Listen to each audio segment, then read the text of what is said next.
Hey dear friends, welcome back to yet another video session of High Point in this lecture series of cultural studies. Today in this video we are going to learn about cosmopolitanism.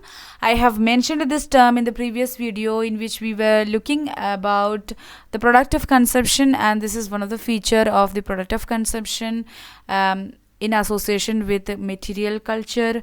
Okay, before going into the video, if you have not yet subscribe to my channel. If you want to have more contents related to NTA, UGC, NET, JRF, English Language and Literature Paper 2, and always press the bell icon while you subscribe so that you get a notification whenever we upload a video in here. And also visit my website www.highpoint.in to have a comprehensible idea about what you need to cover and revise for your NTA, UGC, NET, JRF, English Language and Literature Paper 2 exam preparation. And if you want to have this online entire course that we are providing there, entire materials that we are providing for paper 2 UGC, NET, JRF, English, then you can subscribe to the course from the websites itself after having the free trial. And if you want to know anything more related to the course and materials, then you can use this WhatsApp number or Instagram ID to reach out to me. Also, don't forget to follow me on Instagram as well. There too you will get a variety of materials in various sessions of Instagram. Okay, about cosmopolitanism, this will be a short video, so stay tuned. Quickly we will deal with cosmopolitanism. Most conspicuous feature of contemporary consumption, especially in the case of clothing and food products. So cosmopolitanism is quite visible as a quite visible feature of contemporary consumption, and in the case of clothing and food products, this is quite easily perceivable. There is a paradox that the heart of global consumer culture, the desire to be unique and exclusive, is troubled by the increasing standardization of consumption and lifestyle products. So this is a paradoxical situation when it comes to global consumer culture. So of course, in one side there is a desire to be unique. That's desire led to the foundation of boutiques in every other corner of your market. And exclusive is this desire of being unique and exclusive is troubled by the increasing standardization of consumption and lifestyle products. Okay, so this is a paradox when we at the same time we have a desire of unique and exclusiveness, and that got troubled by, on the other side, there's an increased standardization of products. What you believe you own as a unique cultural consumer product is a standard. Okay, so if something is standard, that means it is not unique, right? Many people are doing the same thing, that's why it is a standard product.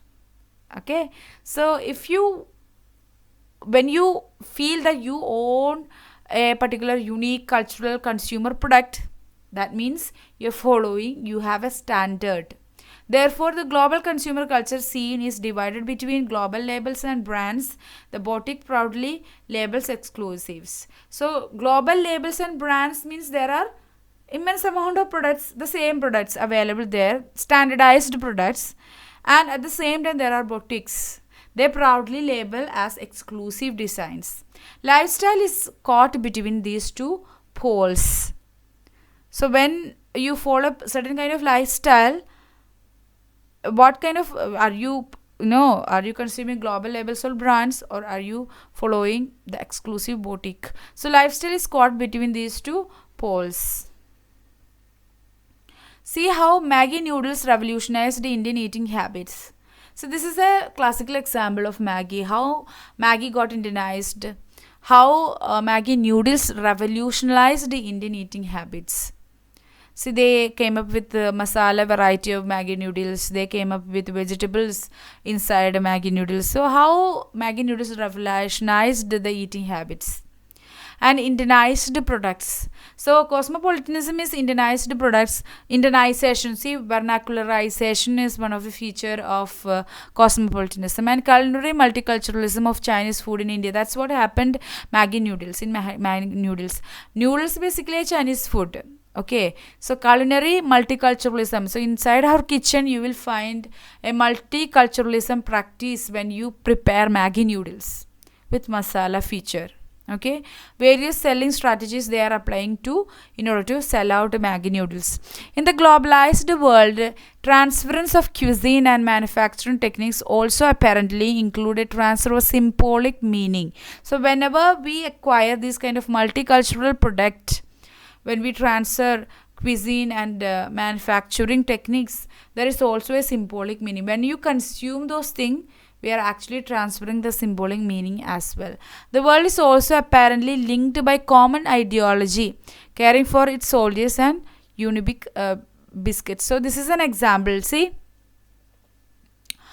world is also apparently linked by a common ideology. That means, when you see a product ad or you are using certain things, they promote that product in a certain way.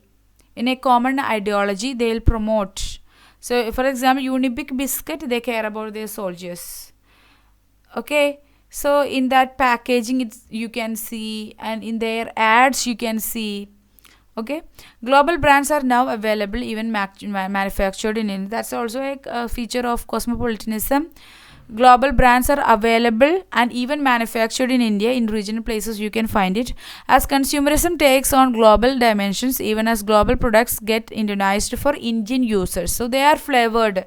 That's how we are combining various food products. We are combining dress styles, Western and Eastern and Asians, other nation styles as well.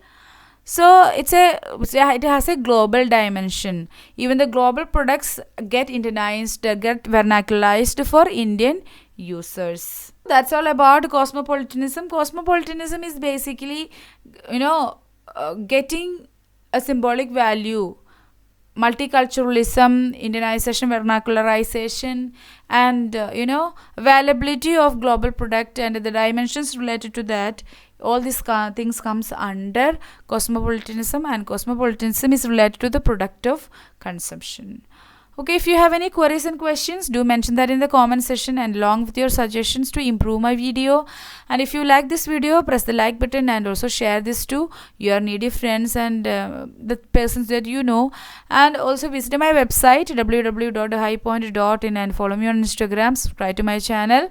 And if you have any other queries related to the course that we are sharing in there, in our website, you can use this WhatsApp number to reach out to me. Okay, meet you in the next video session. Until then, stay tuned to High Point and be happy. Tata, bye bye. Thank you.